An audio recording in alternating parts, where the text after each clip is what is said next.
Magandang umaga po sa lahat.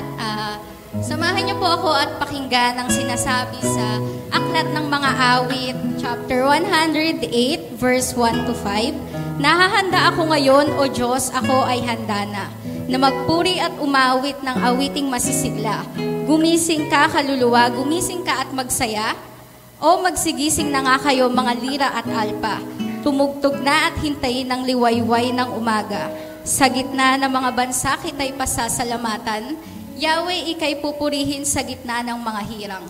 Pag-ibig mong walang maliw ay abot sa kalangitan, nadarama sa itaas ang lubos mong katapatan. Sa ibabaw ng mga langit, ikaw ay itatanghal, at dito naman sa daigdig ang iyong kaluwalhatian. Tayo po ay manalangin. Aming Diyos at Amang nasa langit, pinupuri at pinasasalamatan ka po namin sa araw na ito na muli kami po ay iyong pinagbuklod upang magbigay ng papuri at pagsamba sa iyo. Panginoon, maraming salamat po sa iyong dakilang pagmamahal at katapatan na patuloy po naming nararamdaman sa aming mga buhay. Sa mga oras po na ito, Panginoon, kami po ay lumalapit at humihingi ng kapatawaran sa iyo sa mga kasalanang aming nagawa, sa mga pagsuway po sa nais mo, sa jaman po o hindi, amin po itong inilalapit at hinihingi ng tawad sa iyo. Panginoon, amin din pong inilalapit ang aming pagsamba na gagawin sa umagang ito. Pagpalain mo po ang praise and worship team sa kanilang pangunguna sa aming pag-aawitan. Naway ito po ay magbigay ng kaluwalhatian at kaluguran sa iyo. Gayon din po ang mensahe na aming mapakikinggan na ihahatid po ng iyong lingkod. Naway mangusap po ito at tumatak sa aming mga puso at baunin po namin sa panibagong linggo na iyong ibibigay sa amin. Sa lahat ng ito, Panginoon, kami po ay nagpapakumbaba at naglalapit ng aming mga puso sa iyo. Maraming salamat po, Panginoon. Ang lahat ng ito ay aming dinadalangin sa pangalan ni Jesus. Amen.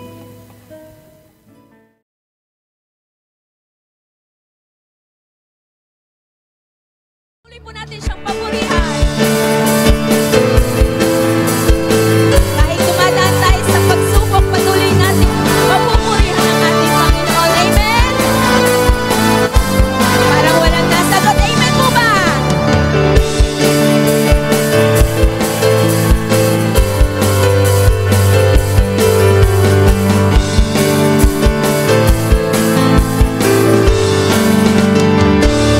Bumuhos ang ulan.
nagpapasasalamat sa iyo, Panginoon, ano man ang sitwasyon namin sa buhay, ano man ang kalagayan namin, because you are worthy of our praise and worship. Patuloy po nating sambahin ang ating Panginoon sa pamamagitan po ng ating mga awit.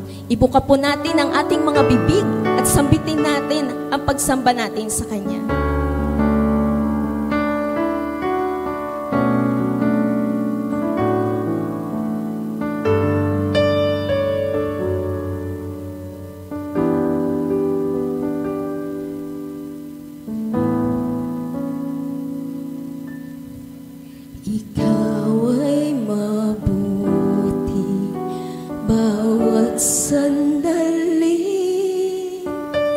Sa habang buhay ay mananatili,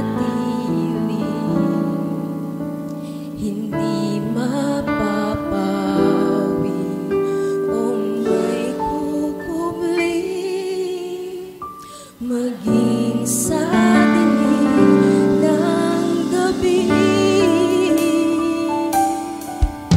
Sandigang matibay ang iyong pangako, lakas at pag-asa ng aking puso, hindi na mapilang pagkakataon, patunay ng katapatan mo sa dalamhati at sa kabiguan, sa pagluha ng pusong nasugatan, sa pagsubok na iyong pinahintulutan. Salamat, Panginoon.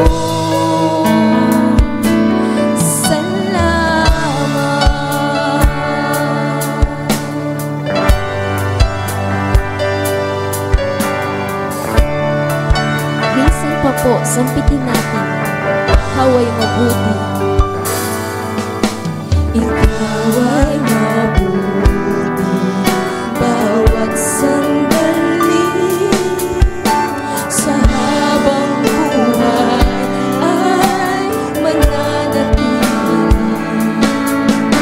hindi mapapawi o may kukubli, maging sa dilim ng gabi. Sandigang matibay ang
Panginoon, hindi ka nagkulang sa aming mga buhay.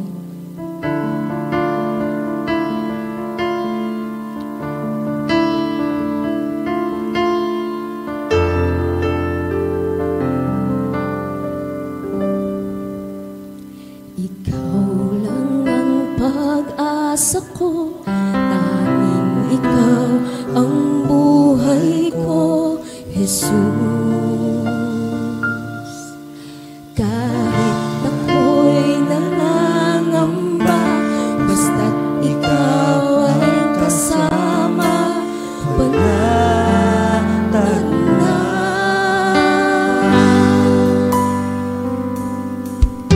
Ikaw lang ang sasambahin, paligid man ay magdilim, Jesus. Kahit may suliranin man, lagi kang aawitan, ikaw lamang. Kahit kailan, di ka nagkulang, biyaya mo sa akin laging lahat. Ang pag-ibig mo sa akin walang hanggan. Inibig mo ako noon pa man.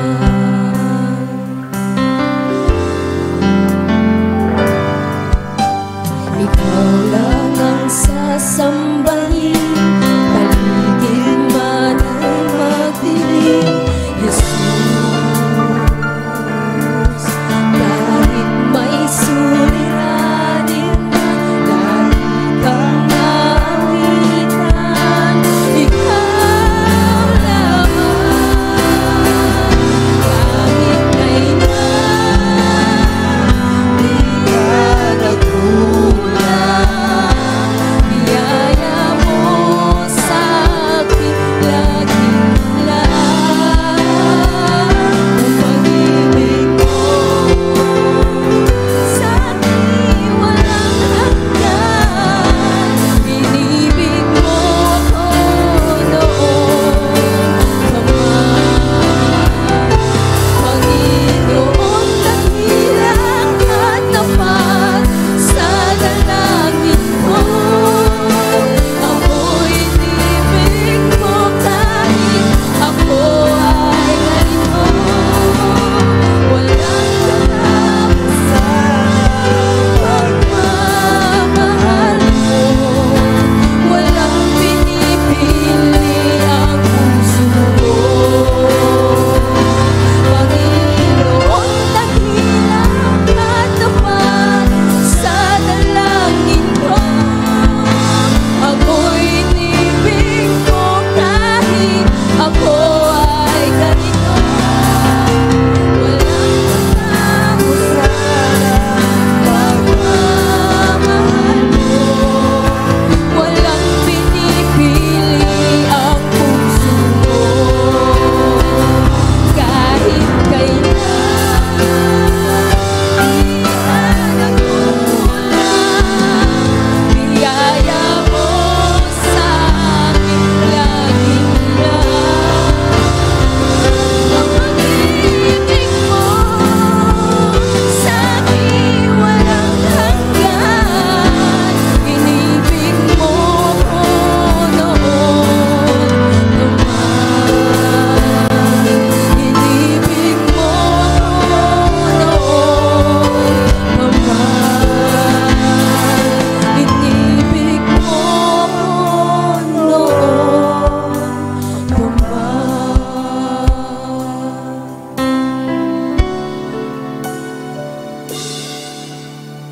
Dakila ka, O Diyos, tapat kang ang tunay, magmula pa sa ugat ng aming lahi. Mundo'y magunaw man, maaasahan kang lagi.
As we continue to worship you, Panginoon, sa gawaing ito, patuloy na ikaw ang aming maitaas, patuloy na ikaw ang aming madakila, Panginoon, at anuman ang iyong ituturo sa amin, Panginoon, bigyan mo po kami ng bukas na puso at isipan upang tanggapin ang iyong mga mensahe para sa amin. We praise you, we worship you, in Jesus Christ's name we pray. Everybody say Amen!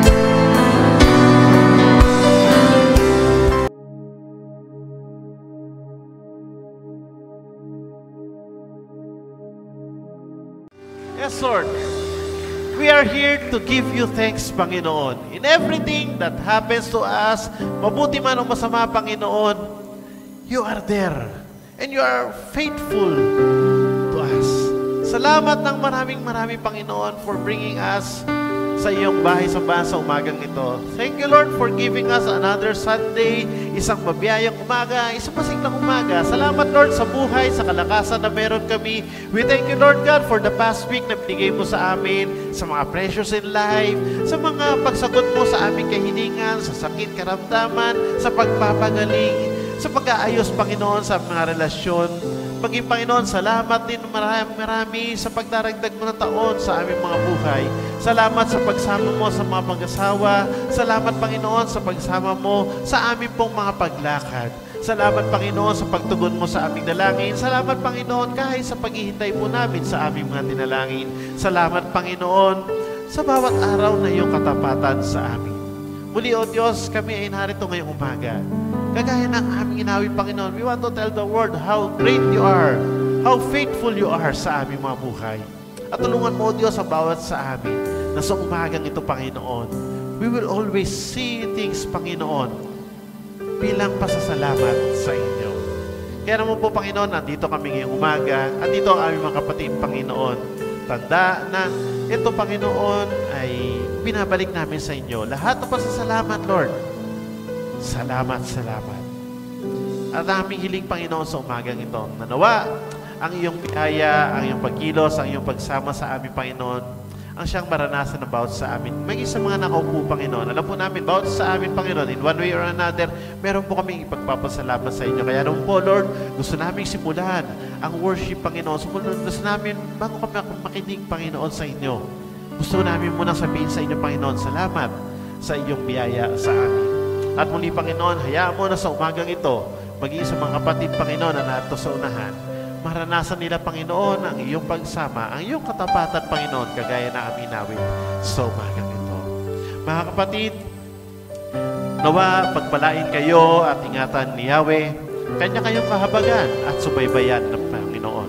Linghapin ka nawa at bigyan ng kapayapaan ni Yahweh mula ngayon at magpakailanman. Amen and amen. Purihin po natin, Panginoon. Makakabalik na po sa inyong upuan.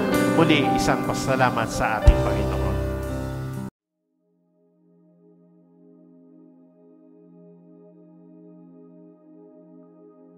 Sabi dito sa ating title ngayong umaga, Hope in the midst of pressure. Ayan, hope in the midst of pressure. At kung kayo ay may mga banal na kasulatan, kayo ay makabukas sa akin sa umagang ito sa ating teksto na makakita natin sa 2 Thessalonica chapter 1 onwards to.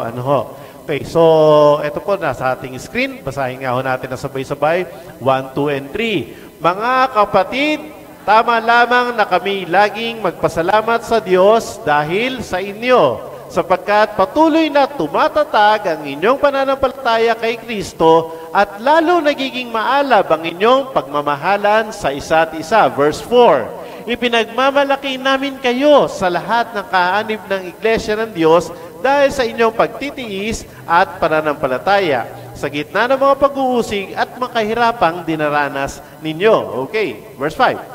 Ang lahat ng ito ay nagpapatunay na makatulungan ang paghatol ng Diyos at ginagawa niya kayong karapat-dapat sa kanyang kaharian na siyang dahilan ng inyong pagtitiis. Gagawin ng Diyos ang nararapat. Tiyak na pahirapan niya ang mga nagpapahirap sa inyo. And verse 7, kayo namang mga nagtitiis ay aaliwin niya kasama namin sa pagbabalik ng Panginoong Jesus mula sa langit kasama ang kanyang mga makapangyarihang anghel. Tayo po ay yumuko, tayo po ay manalangin. Patuloy kaming dumadalangin sa inyo, O Diyos, sa umagang ito, na kami ay iyong turuan. Banal na Espiritu, buksan mo po ang aming puso, ang aming isipan sa inyo, katotohanan ng inyong mga salita sa umagang ito. Nawa ito, Panginoon, na magturo at magdagdag ng iyong aral sa amin na sa gayong Panginoon, magsilbi itong kalakasan o Diyos ng aming pong mga buhay. Purihin ka, ito po ay dalangin namin sa tanging pangalan ni Jesus. Amen. Okay, purihin po ang Panginoon. Ano ho? Okay. Kung kayo ang tatanungin ko ngayong umaga, ayan, meron akong nilagay dito sa abatayaw. Ayan. Okay. Gaano kadami ang tubig sa baso? Ayan, tignan mo, tignan mo maigi. Gaano kadami ang tubig sa baso? Letter A, kalahati pa. B, kalahati na lang. Ha? Taas ang kamay ng letter A.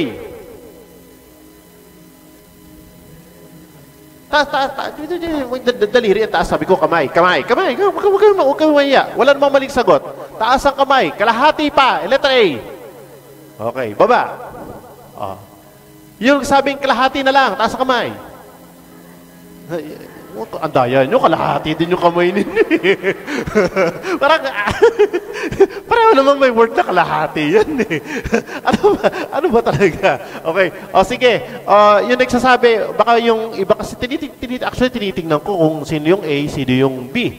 Parang may gusto ata sumagot ng letter C. Kuya Pers, walang tubig. Walang tubig sa baso. Hindi ko alam kung ano nakikita ninyo, no? Pero sabi doon, sa question, no? Gaano kadami ang tubig sa baso? So, for the start, every one of us will agree, kalahati ang tubig. Amen po ba ron? Amen. Tama, kalahati. No, pero, nagkakatalo tayo doon sa sumunod na word. Ano yung sumunod na word? Kalahati pa. Isa kalahati na lang. Diba? Pareho siyang kalahati. Pero, ang sabi dito, ito raw ay tinatawag natin na half water analogy. Nangangalahati. Ayun, sorry. Half water analogy. Yung tinatawag na sabi, paano mo tinitingnan ang isang bagay? Napasin ninyo? Pare-pareho naman tayo nag-a-agree na may tubig sa baso. Pero bakit nahati ang church? Nahati. Sabi nung kalahati, Kuya Pers, doon ako sa A. Pero sabi ng iba, doon ako sa letter B. At yung iba, kalahati rin. Talaga, kalahati nga ang taas ng kamay. Pero, ano yung pinapakita noon? That we see things differently. Amen? Na kahit na pare-pareho man tayo sa universal truth, the universal situation na meron tayo, but still, in detail, we perceive things differently. Ano kaibahan nun?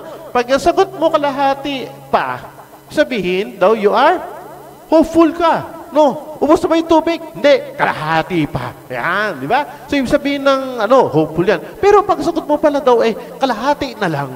Anong ini-intricate nun? Ha? Medyo kinakabahan ka na. Di ba? Medyo parang nininervyos ka na. O sige, kung halimbawa, ilalagay ko dyan picture, picture ng wallet ninyo ngayong umaga. Di ba? No. Kala ko pa naman, lalaman kalahati. Yung pala, wala na talaga. Di ba? So, pwede naman tayong sabihin no? Okay to, Kuya Birds, may kalahati pa naman, walang problema. Pero sa iba naman sabihin, naku, kalahati na lang, delikado na. No? Pwede magkaroon tayo ng ganong hati dito ngayong umaga. Pero sabi doon, tubig lang ang pinag-uusapan natin. Pero pinapakita noon yung katotohanan on how we perceive things. Paano natin tinitingnan ang mga iba't ibang sitwasyon or pananaw sa ating buhay. No? Paglalabas tayo, may araw, sasabihin ng iba, ano sabihin ng iba? Ang init. No? Ang init-init naman. Pero sa iba naman, uy, buti uminit. Di ba? Bisan hindi mo malaman kung saan ka talaga lalagay no? Kung ano ba talaga? Pag mainit, sabihin ng mga Pilipino, ano ba yan? Sana naman umulan. No, pag umuulan naman, ano ba yan? Ulan naman ng ulan, puro putik. Di ba? Hindi mo iba-iba ng pagkakataon. No. So, kung titingnan daw natin, sabi doon balik ako doon sa title natin kanina, Hope in the Midst of Pressure. Hope in the midst of pressure. Paano mo tinitingnan ang pressures in your life? No. Ewan ko, sa nagdaang isang linggo siguro, maaaring iba sa inyo, or maaaring lahat tayo, aminin nyo man o hindi, we have been through some pressures in life. No. Meron ba rito ngayong umaga na sabi ko, saya ko talaga noong isang linggo.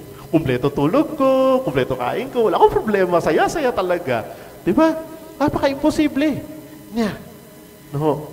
Pero, kagaya ng aking binanggit kanina, ang tinuturo sa atin ng Diyos sa umagang ito, at siyang ituturo sa atin, naniniwala ko na that there is always hope. May pag-asa sa kabila ng pressures in our life. Amen po ba ron? No? Doon, gusto ko itong muna tayo magsimula No? Gusto ko makita natin yung katotohanan nito. Tubig pa lang yan, tubig pa lang. Pero paano pag pinag-usapan natin ang relasyon? Paano pag pinag-usapan natin yung utang mo? Paano pag pinag-usapan natin yung kalusugan mo? Paano pag pinag-usapan natin yung trabaho mo? Diba? Paano pag pinag-usapan natin yung relationship mo sa kapwa, sa kapitbahay, sa kapamilya? Ang dami. No, ang dami nating alalahanin at ating iisipin. Ang aklat ng Biblia ay hindi exempted ang mga tao na nariyan. No, kung ating iisa-isahin sila, ayan, no, natatandaan niyo yung mga taong yan? Sino yung nasa taas? Ha? Si Job. No, si Job. Ang sabi ng Bible, Job is a righteous man. Ano ang sabi mo? Si Jason daw yan. Hindi si Jason yan. Si Job yan, Job.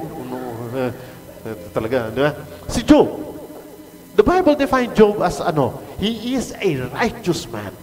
Masunurin itong tao sa Diyos. Pero tingnan nyo, naging kalagayan niya, masunurin yan Napaka-faithful niya sa pag-worship sa Lord. Napaka-faithful niya sa pag-offer sa Lord.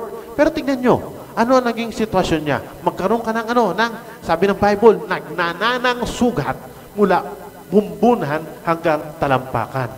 Yung nga lang may taghihawat sa ilong. Masakit na Diba? Pero yung nagnanana, paano ka uupo? Paano ka higa? Diba? Dinat na ng pagsubok yan. At ang matindi doon, naiiwan siya mag-isa.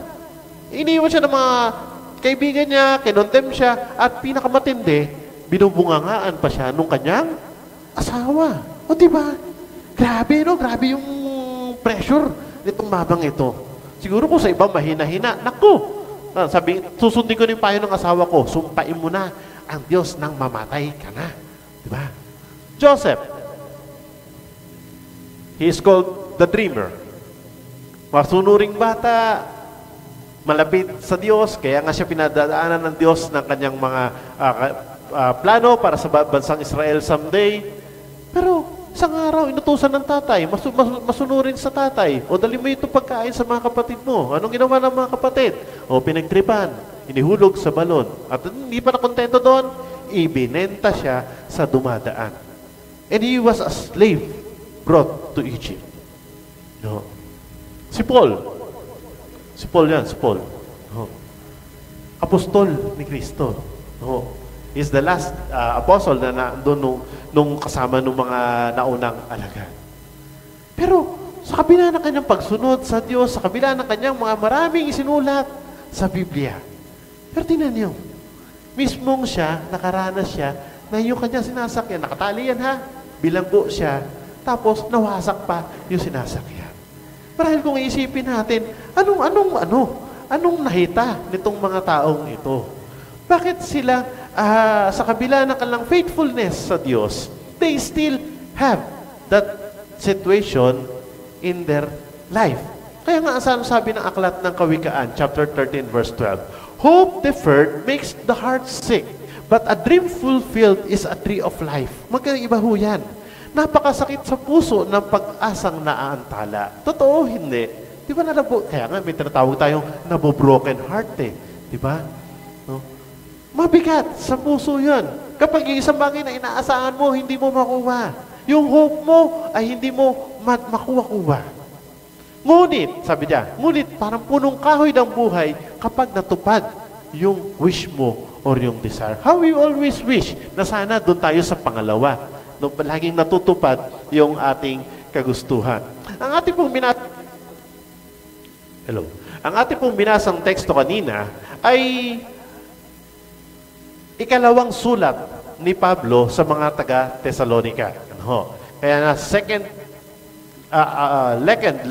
letter of Paul, second Thessalonians. No? Second epistle of Paul to the Thessalonians. Meron kasi siya na unang letter. Yung Thessalonica ho, ayan ay lugar. No? Ho? I think it was around Greece. Sa Europa, matang Greece yan, no? Yung Thessalonica. No? Nagsumulat si Paul to sa church doon. Unang sulat niya sa 1 Thessalonians ay ando na kanyang mga concerns. No? O pinarating niya sa mga taga-Thessalonica na, binabaa kami ay natutuwa dahil kayo ay nagpapatuloy, lumalago ang church, ganyan. No? But a few months later, ilang buwan lang ho ang pagitan ng 1 Thessalonians sa 2 Thessalonians. Bakit siya sumulat sa 2 Thessalonians? So, bigyan natin ng background. Una, sabi to, the first letter didn't answer all their questions. Ang aklat ng Thessalonica sa unang part ng unang Thessalonica, hindi siya nakasagot sa kanilang mga katanungan. So, parang bitin. No, bitin. Maraming iniisip, maraming mga tanong, maraming mga gumugulo pa sa isipan ng mga taga-Thessalonica noong time na yun, pero hindi nakumpleto doon sa 1 Thessalonians. Pangalawa, mas dumami yung persecution. Mas lalong yung church ay talagang ginigipit. Pine-persecute. No, kung alam niyo yung mga istorya nung araw, di ba, yung mga believers, pagka kayo ay nagtitipo ng ganyan, talagang pwede kayo ipakulong, pwede kayong idalin sa kung saan. No, para parusahan. Mas tumindi. No, mas matindi. Yun ang sitwasyon ng church. Pangatlo, they got a letter from someone claiming to be Paul. No, nagpadala ng letter. Pero hindi naman pala si Pablo, impostor. No, merong gumawa ng sulat para sa kanila. And number 3, number 4, sabi doon, some had quit their jobs just to wait for the rapture. Pero mga taga-Thessalonica ng time na yun, tumigil na sa pagtatrabaho. Naghintay na lang sila kasi alam nila magra-rapture na. Anytime darating na si Jesus, babalik na siya. So, ang gulo, medyo magulo yung time ng na yon sa Thessalonica. Kaya siya sumulat ng ikalawa. No. So, in the second letter, makikita natin kung paano niya naramdaman ang kalagayan ng mga Thessalonica. They were such under intense persecution by fellow Thessalonians. Maraming mga sa kanila, doon yung parang nadi-discourage na sa kanila. Mga, kumbaga sa Thessalonica, parang Cavite City, at yung iglesia sa Cavite City, maraming mga kumukontra, maraming mga umaaway, kaya yung mga church sa Cavite City, nadi-discourage na. Ewan ko kung kayo dumating kayo sa panahon na gano'n. No. There are times in our life that we feel discouraged. There are times in our life na parang feeling natin kulang. May pagkakataon sa buhay natin na napapaisip tayo, how I wish na sana ganito ako. Pero hindi ako naging ganyan. Life is full of disappointments sometimes. Ano ang isipan nila? Naisip ng mga taga-Thessalonica na mukhang may problema kami. No. At natawag natin na the principle of retribution. When things go wrong or bad things happen to you, ang feeling nila pinarurusahan sila ng Diyos or nagagalit sa kanila ang Diyos. Pagkamat partly, may katotohanan yan, ang Diyos ay bilang isang righteous judge, siya ay nagpaparusa sa masasama. Pero ang bumuo sa isipan ng mga taga-Thessalonica noong time na yon, kaya tayo nagkakaganito nagagalit sa atin ng Diyos. Wala na tayong ginawang maganda sa harapan ng Diyos. Kaya tayo pinaparusahan. No? Yun ang kanyang yun ang kanilang nagiging thinking. Kaya akala nila sa buhay nila ay wala na ang pagsama ng Diyos sa kanila. Alam nyo, itong prinsipyo na to, ito ay tinuturo ng lahat ng relihiyon. No. If you displease the gods, they will get you. Pag hindi ka sumunod sa Diyos, bibigyan ka na ng baha, ng tagutom, pasunog ang bahay mo, magkakaroon ka ng mga sakit, ganyan. Pero pag ikaw ay sumunod sa Kanya, tatanggalin ang lahat ng iyon. Many Christians believe that the reward of God who do good, to those who do good, they will be rewarded with prosperity and punish those bad with suffering. Itong problema. Minsan, kahit tayong mga Kristiyano, namulat tayo sa Ganoon. Ano ho?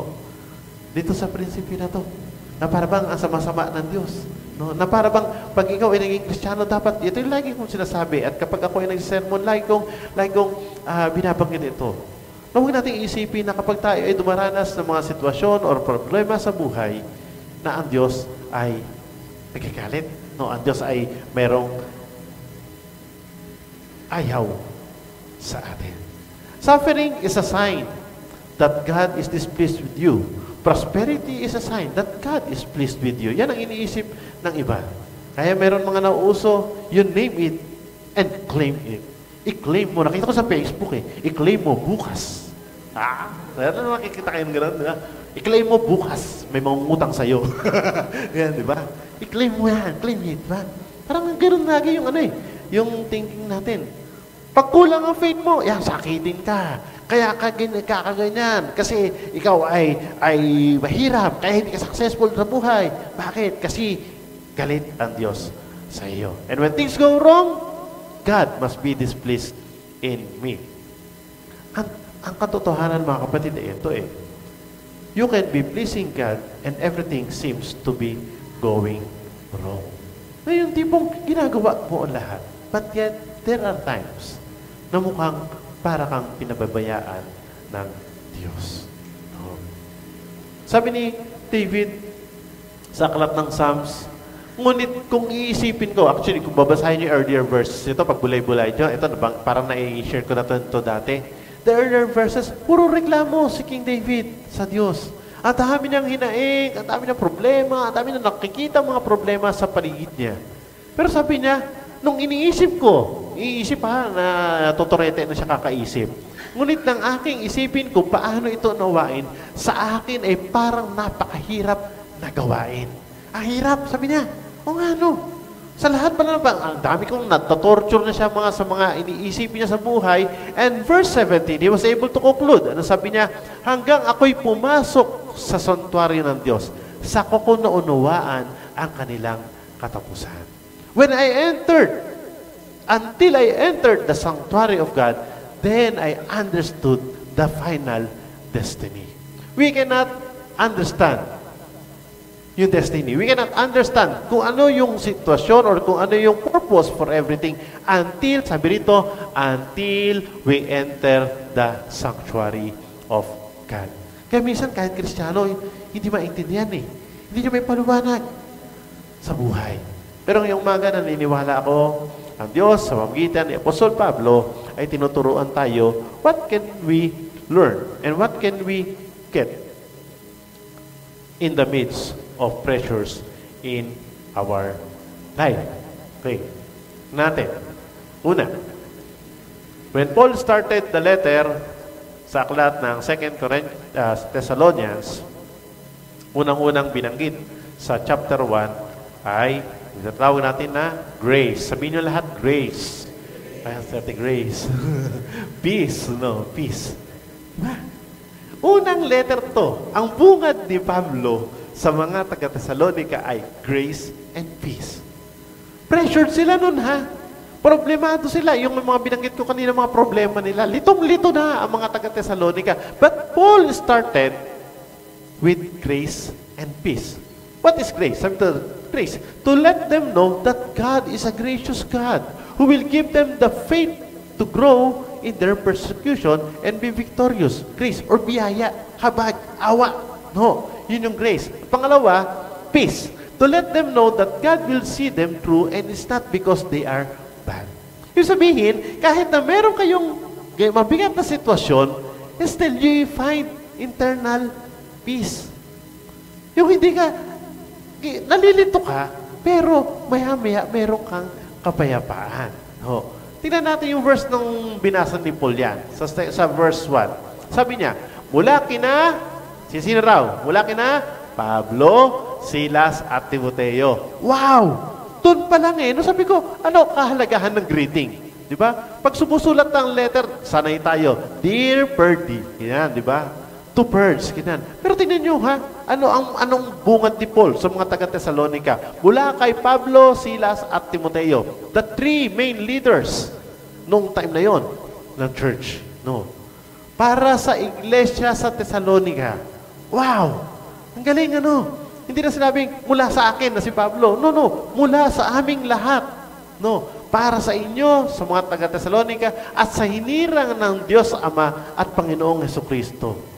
Ako taga-Thessalonica, sabi ko, ha? Okay ka lang, Paul. okay ka lang. Ano? Pero, dun pa lang Paul declared kung sino yung mga taga-Thessalonica. Kayo ay hinirang ng Diyos Ama at ng Panginoong Hesukristo. It's very important na malaman natin kung ano yung ating kalagayan sa harapan ng Diyos. No. Tayo ay kanyang hinirang. Amen po ba ron? Parang hindi kayo sigurado kung sino humirang sa inyo. Di ba? Hinirang. First, parang ako hindi hinirang. Hinarang ata ako, hinarang. No, hinirang. Sabi, pinili ka ng Diyos. Sa kabila ng lahat ko, pinili ako ng Diyos. Yes. That's where we are going to start. Sa kabila ng maraming may problema sa pera, isa ako sa pinili ng Diyos. Yes. Diba? Diyos Ama at ng ating Panginoong Jesucristo. Ano yung sabi niya sa verse 2? Sumainyo nawa ang grace and peace mula sa ating Diyos Ama at sa Panginoong Jesucristo. Diba? Kung ako makaka-receive ng letter na to, sa una pa lang, greetings pa lang, solve ka na. Diba? Sa paalaala pa lang, kung sino ako, sinasabi ni Paul, ni Silas at ni Timoteo, sinasabi nila kung sino ako, ano ang posisyon ko bilang isang Kristiyano. No? Sabi diyan, kung meron akong wish para sa inyo, sabi ni Paul, that you experience grace and peace na nagmumula sa ating Panginoong Jesus. Bakit niya binanggit yun ni Paul? Alam ni Paul ito yung unang kailangan ng mga taga-Thessalonica. Grace and peace. Problemado ko sa buhay. Ano kailangan mo? First, kailangan ko agad solusyon. Diba? Yan ang naisip natin. No. But we will start with this. Bilang ikaw, bilang Kristiyano, bilang ikaw ay anak ng Diyos, and you're claiming na ikaw ay anak ng Diyos, what you need right now is, first of all, is the grace na galing sa Panginoon. Sino magbibigay ng biyaya sa atin? Ito yung strength, yung biyaya, yung kakayanin mo. Yun yung point dito nakayanin mo kung ano man yung meron tayo ngayon. At pangalawa, bukod sa kinakaya mo, you experience that peace in your heart. Diba? Ang problema kasi, pag itong dalawa, grace and peace, nawala sa ating buhay, ano tinutulok nito? Ang tendency nating lahat, mataranta. Matakot. Tama ho ba? No. Mawala ka sa direksyon. Sa iyong isipan. No. Every time that we will remember kung ano man yung ating mga nagiging kalagayan, we forget that the Lord gives us grace and peace in our life. Amen? O yan unang-una yan Tandaan natin yung sa unang-unang point pa lang ni Paul, Kristiyano ako, and God will give me His grace and His peace. Okay. Next. God gives encouragement. Kanina, grace, peace. O kita nyo, ang dami naman palang binibigyan Diyos kahit problemado tayo sa buhay Diba? Pangalawa, God gives encouragement. Okay, tingnan natin yung ano yung sabi doon. Encouragement that God was working in their lives. Okay, sabi ng 1 Thessalonians 1, verse 3. Mga kapatid, tama lang naman na kami laging magpasalamat sa Diyos dahil sa inyo, sapagkat patuloy na tumatatag ang inyong pananampalataya kay Kristo at lalo nagiging maalab ang inyong pagmamahalan sa isa't isa. Hindi bilang church doon sa loob ng Thessalonica, ando sila sa sitwasyon na gulong-gulo sila. They are heavily persecuted. Hindi ho nila nakikita to. It will take a Pablo, a Timoteo, and Silas para i-assure sila at sabihin sa kanila na, mga kapatid, tama lang na kahit andito kami, we say thank you sa Lord. Bakit? Kasi alam namin na tumatatag ang inyong pananampalataya kay Kristo. Ba? Totoo yun, Paul. Hindi nga namin nakikita yan Pero si Paul hindi. Sabi niya, alam Oo, nakikita ko, tumatatag kayo, tumitibay kayo. Mas nagiging malakas kayo. Anong manifestation nun? Kitang-kita ko na nagiging maalab ang inyong pagmamahalan sa isa't isa. No? Paul, encourage them. Diba? Kung meron tayong may kailangan sa panahon na to, alam niyo kung number one, kundi encouragement. Diba? Kapag ikaw ay bagsak sa, example, sa school, bagsak ka sa exam, nag-aral naman ako, Kuya Burns, Hindi nga lang ako nakakopya sa katabi ko. Pero nag-aral ako, diba? Uwi ka, malungkot ka. Kung halimbawa, sasalubungin ka ng nanay mo or kaya nagpapaaral sa iyo, diba? Anong bagsak ka na naman? Ha? Yes, sabi ko sa iyo, di ba? Hindi ka kasi nag-aaral. No? Yan ang kukote mo, ganyan ka na, di ba? Mag-aaral ba kayo? Di ba? Hindi. Pero ito, si Paul hindi. Alam niyo yung kalagayan nila. Di ba? Kaya pag mga tao pala, full of discouragement, alam niyo kailangan encouragement. At tayo bilang Iglesia ng Diyos, we are called to give encouragement also sa iba.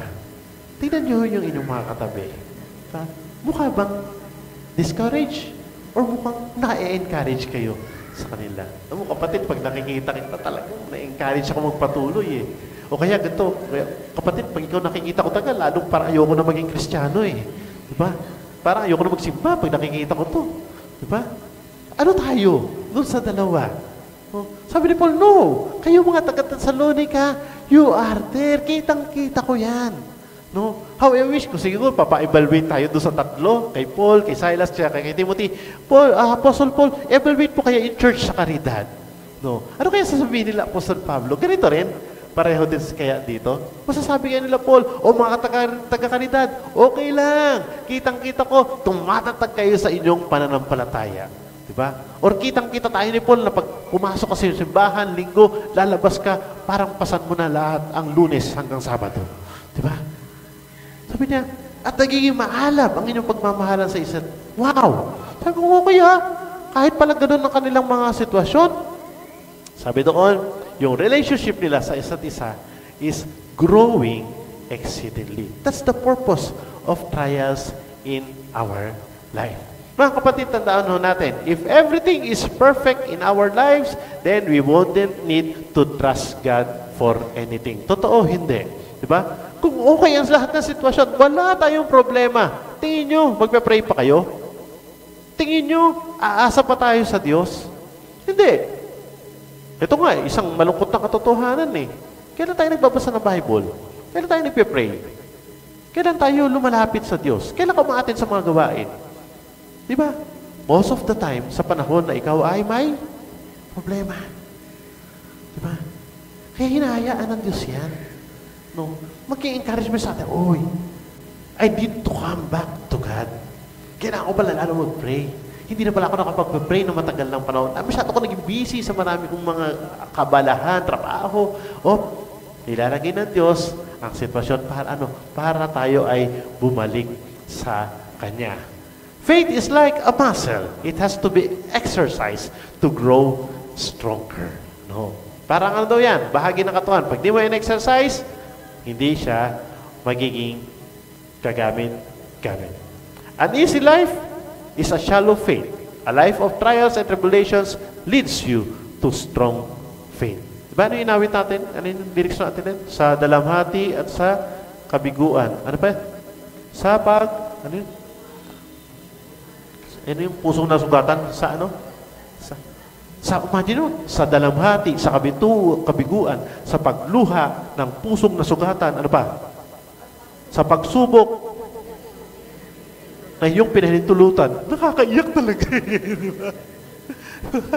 Alam mo, nung first time ko narinig yung awit na yun, umiyak ako Sabi ko, bakit? Talaga, yung palang yun, 5 na yun, patong-patong sa'yo. Diba? Plus yung guilt mo pa. Dahil sa ikaw, alam mo, malayo ang relasyon mo sa Lord. Malayo yung kalagayan sa Kanya. Pero ano sabi niya? Salamat, Panginoon. Nagiging malakas kasi tayo sa pamamagitan ng pagsubok. The suffering not only brought them closer to God, but closer to each other. Ang ganda, no? Hindi sila nag-away-away, hindi sila nagkanya-kanya. Dahil sa yung may problema isa, nagkaroon ng encouragement yung isa. Kaya bilang isang church, sila ay umangat at sila ay lumago. O, so kumusta tayo, mga taga-karidad? Pangatlo, when pressures in life comes to us, it brings us what? Patience. Yan. When you have to trust God, you learn to patiently rely and wait on Him for your every need. Pagpapasensya. Alam niyo ho, dito tayo minsan mahina. Totoo, hindi. Diba? Paglalabas ka ng Cavite, paglalabas ka ng Cavite, diba? Dadaan ka sa mahiwagang bayan ng Noveleta. Diba? Saya-saya mo, nag-devotion ka ng aga-aga, kata-kata ka ba, pagkita mo, Long Beach pa lang, naku, papasok agad ng stress ka na naman sa buhay. Diba? Hindi mo, everything is fine, tapos biglang nagbaliktad ang sitwasyon. Patience is another blessing of trials and sufferings. You learn patience when you go through hard times. If everything went well, you wouldn't become very impatient every time you didn't get your way. No? Pag kasi lahat ng pabor sitwasyon sa atin, anong epekto sa atin? Ay, sanay na tayo. Anything na gusto mo makuha, nakukuha ko. Pero, pag tinuturuan tayo Diyos na maghintay, ayan, we patiently wait on God. No, wait on God ha, hindi wait doon sa sagot. Wait on God. Diba? Pinagmamalaki namin kayo, sabi ni Paul, pinagmamalaki ko kayo. Bakit? Sa lahat ng kaanib na iglesia ng Diyos. O, kasama ho tayo dyan. Dahil sa inyong pagtitiis. Yan ang mahina tayo eh. Yan ang ayaw natin. Hindi ko mapagtiisan itong kasama ko sa bahay. Diba? Hindi ako makatiis na hindi sagutin. No? Mga ganon, diba? At pananampalataya sa gitna ng pag-uusig at mga kahirapang dinaranas sa inyo, pagtitiis. Yan ayaw natin. Gusto natin instant agad. No? Sa mga nag-gym, hindi naman agad pagkuha ka ng isang barbell. Ano na agad eh? Para ka ng macho ka agad. Hindi eh. Kulang tayo minsan sa pagtitiis. God is doing great things in our lives through trials, tribulations that they are enduring. Yung iyong dinaraanan. Mahirap talaga. I understand. No? Especially if you are in a certain situation, minsan ang hirap mag-move on. Ang hirap makalagpas. But along that way, patience na tinitingnan ng Diyos sa atin. Amen po ba ron? O tandaan nyo ha? Patience. Pasensya lang. No? Tingnan natin at lagi natin obserbahan ang Diyos sa mga ginagawa niya sa ating buhay. Next. What does it bring? It brings evidence. It brings an evidence that God is working in their lives. Itong thinking ng iba na sinasabi ko kanina, kapatid, ba't ang dami ng problema sa buhay? Siguro ikaw malayo ka talaga sa Diyos eh. Diba? Pero hindi eh. Sabi ni Paul, after this one, ano sabi niya? Ang lahat ng ito, lahat ng problemang yun, ha, sabi niya, nagpapatunay, isang evidence na ano? Na makatarungan ng pag-aaral ng Diyos at ginagawa niya kayo karapat-dapat sa kanyang kaharian na siyang dahilan ng inyong pagtitiis. Yung pala, sa dalamhati, sa kabiguan, sa puso na sugatan, at sa marami pang iba, di ba? Nagpapatunay yun na ano? Na ang Diyos ay may ginagawa sa buhay natin. Sabihin niyo sa katabi niyo, may ginagawa si Lord sa iyo. Sabihin niyo. Encourage yung katabi niyo, may ginagawa si Lord sa iyo. Patient lang. Kasi, let's wait on the Lord. God is doing something in our lives. Diba? Naalala ko nung nasunog yung kumpanya namin. Nung nasunog, naglakas pa ako ng loob. Kasi trained ho kami doon na trained kami na yung firefighting. So parang bumbero din kami doon. Alam namin yung drill pagkagawin. Nung nasunog, nung pagtakbo ko, sabi ko, kita ko, laki nung apoy talaga. Tinignan ko yung tatlong Yung tao ko, lumapit na doon sa sa fire hose. Tumingin sa akin. Sir, sabi ko, sige, forma. Pero nakita ko, sabi ko, laki-laki ng apoy, parang kasi nulit lang yung aming hose. Sabi ko, anong nangyayari dyan? may pag-asa pa ba nating maapula yan? Sabi ko, sige, yan na lang, iabang na lang natin. Ba't I abandon? Inuwanan ko. Sabi ko, hindi natin kaya. So, labas ako sa labas. Sabi ko, wala tayong magagawa. Takbo, lahat ka ako. Exit na lang tayo sa labas. Mas mahalaga ang buhay kaysa isave natin yan. May tatayo uli yan. No, pero, labas tayo. So, nandun kami sa labas. Pagkita ko, may mga staff ako na naiwan, may mga tao sa office na naiwan sa labas. Umiiyak. 3 lalaki sa akin, umiiyak. Sir! Sir! Oh, bakit ang problema? Sabi niya, yung motor ko, sir, hindi pa bayad yan. Sir, nataranta sila. Sabi niya, nga, no, sa kukuwawa naman. Patingin ako sa parking, nga, ang dami pang motor. Sabi ko, sa iyo yung apoy, dumidila na yung apoy. Sabi ko, problema to. Wala ka ng motor, magbabayad ka pa. Di ba? Ang bigat nun. Gano'ng kabigat na sitwasyon yun? On that very moment, mga 5:30 o alas 6 ng gabi. So, tinignan ko. Ang init. Sabi ko, ang init. Parang mga ito hanggang doon sa sakyan ni Kuya Sol. Ang init. Sabi ko, ang init. Kaya ba natin? Kaya natin. Tinignan ko lahat doon sa labas. Ang daming miron, mga lalaki. Tingnan. Ibang bibidyo. Sabi ko, oh, sige. Boys, ako, tingin ninyo. Kaya natin isalba yung mga motor? Sabi na, sir, sige sir, kaya natin yan. So, tinawag ko lahat yung mga empleyado na nakabiron lang sa labas. Pinangunahan ng 3 nakasama ko kanina tumakbo. Sabi namin, sige, kunin natin. Habang pumapasok ng bumbero, pumasok din kami sa gilid. Inilabas namin ang mga motor. Alam nyo, 2 tao sa isang motor, binuhat. Mula dito hanggang doon siguro, hanggang doon kila Tilori. Nagulat ako, napagtanto ko na lang pagkatapos eh. Sabi ko, naubos natin yung motor. Sana? Sir, nakaparking na doon sa may kabilang factory. Sabi ko, nabuhat nyo. Nabuhat nyo. Di ba? Pag tayo pala nape-pressure, ganun eh. Di ba? Pag tayo pala nape-pressure, it brings out something in us. Amen? No? Literal yun na, literal. Nung pagkatapos, nakita ko eh, nung medyo kalmado na, kita ko yung isa, tinutulak eh, hirap na hirap. Sabi ko, paano nyo nabuhat yan? Tinesti ko nga, ginanong ko, sabi ko, mabigat nga. Pero 2 tao sa isang motor, naubos namin lahat doon nasa parking, naitakbo palabas. Pag nape-pressure pala, no, lumalakas. No? Yung pala yung literal. Ganon din sa buhay din natin. No? So let's just be patient. Kung ano man yung ginagawa ng Lord sa ating buhay. A problem can be, problems and troubles in life may seem impossible. But if we have God who gives us peace, we can do anything. Amen? Next, that God is giving us, He gives us His righteousness. God gives us His righteousness. Ayun, balik ito. That God will repay the lost. Yan. Huwag kayong mapagod. Huwag kayong manginawa. Bakit? Ang Diyos ang magbabalik ng anumang bagay na nawala sa atin. Ano sabi ni Paul? Gagawin ng Diyos ang nararapat. Tiyak na pahihirapan niya ang nagpapahirap sa inyo. Sa buhay natin, sino number 1 nagpapahirap sa mga Kristiyano? Si Satanas. No? Ina-target yun talaga purpose niya eh. Pasakitin ang ulo nyo, pasakitin ang loob nyo, bigyan kayo ng stress sa buhay. Yun ang ginawa niya kila Job eh. Pabalik-balik siya. No, pero hinahayaan ng Diyos. Bakit? Alam ng Lord kasi, I am with Job. Kasama ko yan.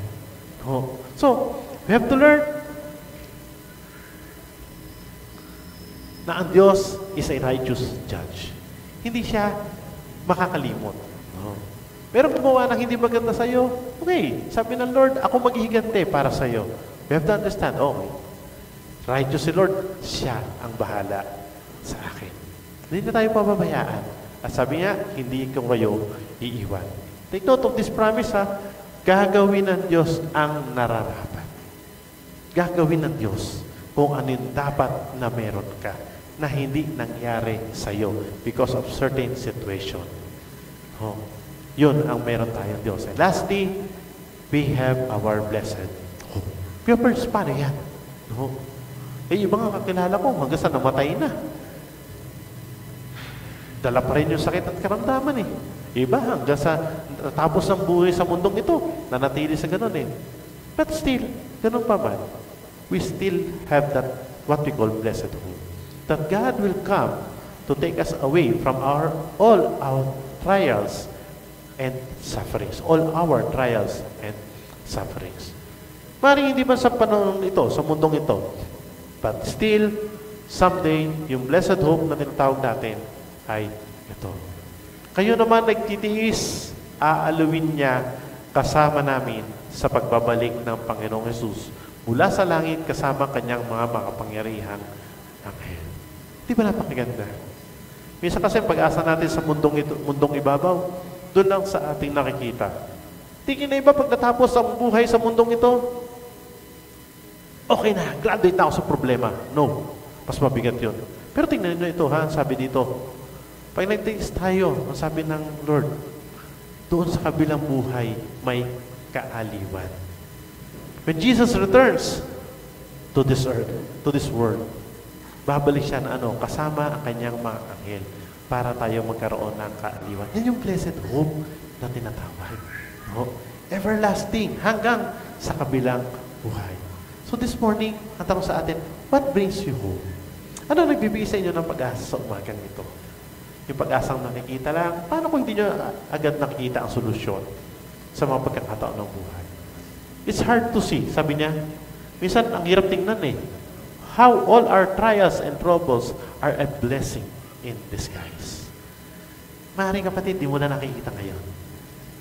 But God uses these things to be still a blessing in your life. And it takes faith, but you can trust God that it is true.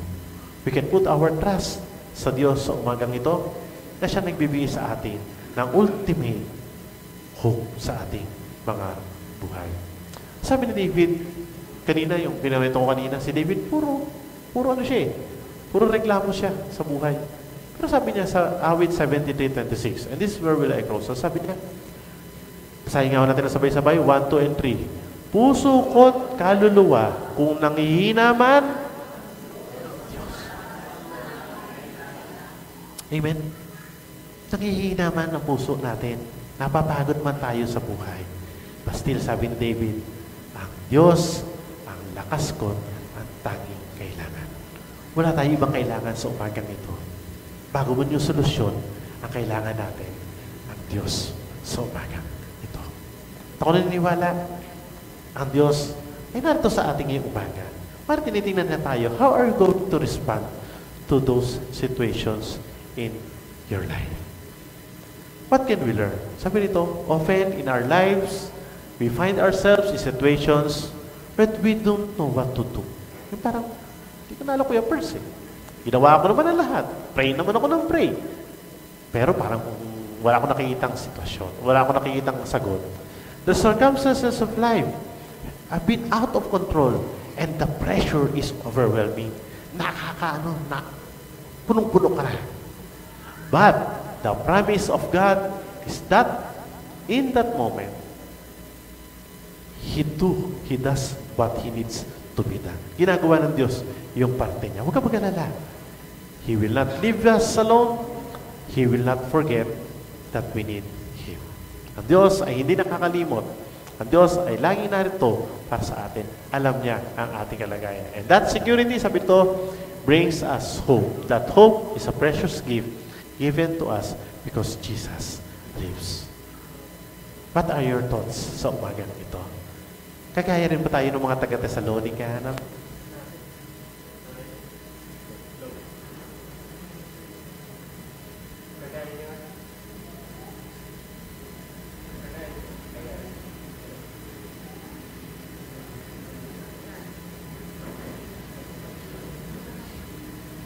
Hello.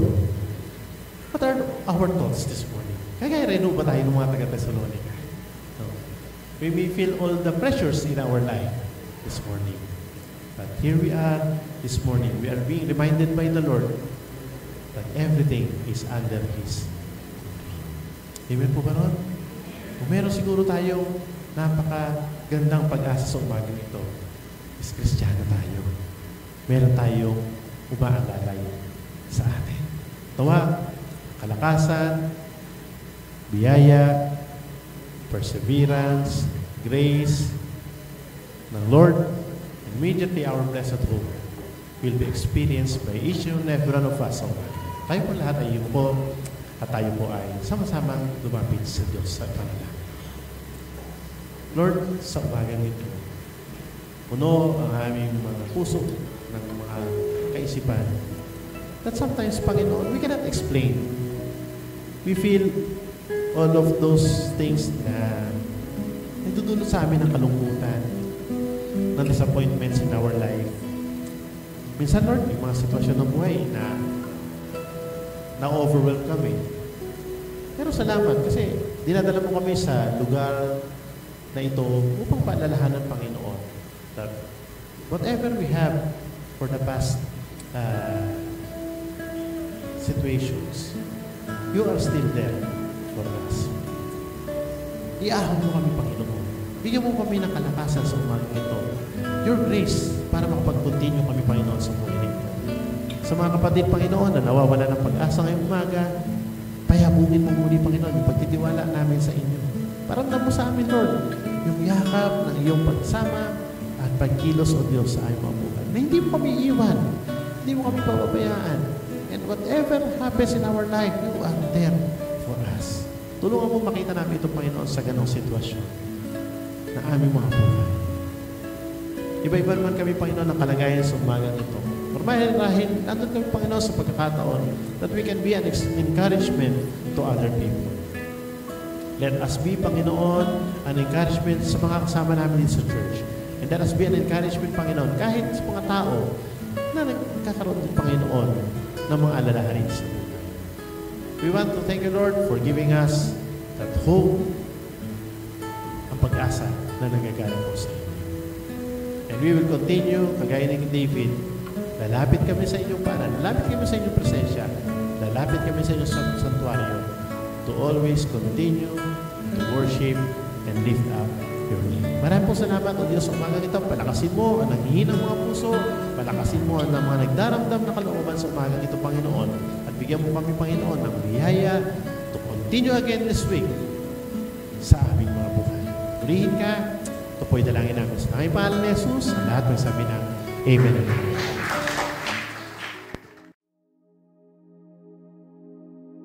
Yan. Sige po tayong lahat ay tumayo. Tayo po ay magwakas sa panalangin. O aming Diyos, aming Ama, kagaya po ng aming napag-aralang Panginoon, you are the only source of our hope. Kaya naman po, Panginoon, sa umagang ito, aming nilalapit, pinagkakatiwala sa inyo, Panginoon, yung pong aming mga sarili. Ang aming pong lalakaran muli sa buong isang linggo na ito, hiling namin ang Diyos na kami yung patnubayan, kami yung samahan, Panginoon. Matayaan po, Panginoon, na lahat po ng aming gagawin, Panginoon, ay magdulot ng kapurihan sa inyong banal na pangalan. Babalik kami, Lord, sa mga trabaho namin. Babalik, Lord, kami sa aming araw-araw na buhay. Babalik kami sa pag-aaral. Babalik kami, Panginoon, sa iba't ibang naming kalagayan. Pero bawauni namin ang pag-asa na nanggagaling po sa inyo. At hayaan po, Panginoon, sa aming pagpapatuloy sa umagang ito, hayaan mo na ang iyong pagkilos at maranasan ba sa amin, maging sa mga iba pong gawain po namin sa linggong ito. Purihin ka po. Pwede langin namin sa pangalan ni Jesus. Amen.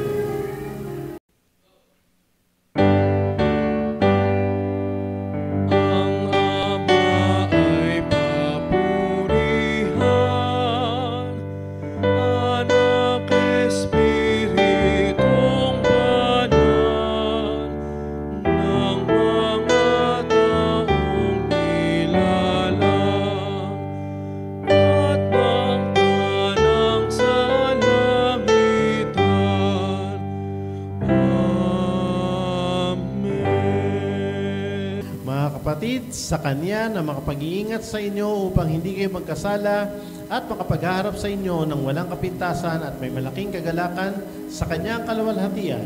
Sa isang Diyos na ating tagapagligtas sa pamamagitan ng Kristo na Panginoon natin, sa Kanya ang kapurihan, kaluwalhatian, kadakilaan, karangalan at kapangyarihan mula pa noon, una, ngayon at magpakailanman.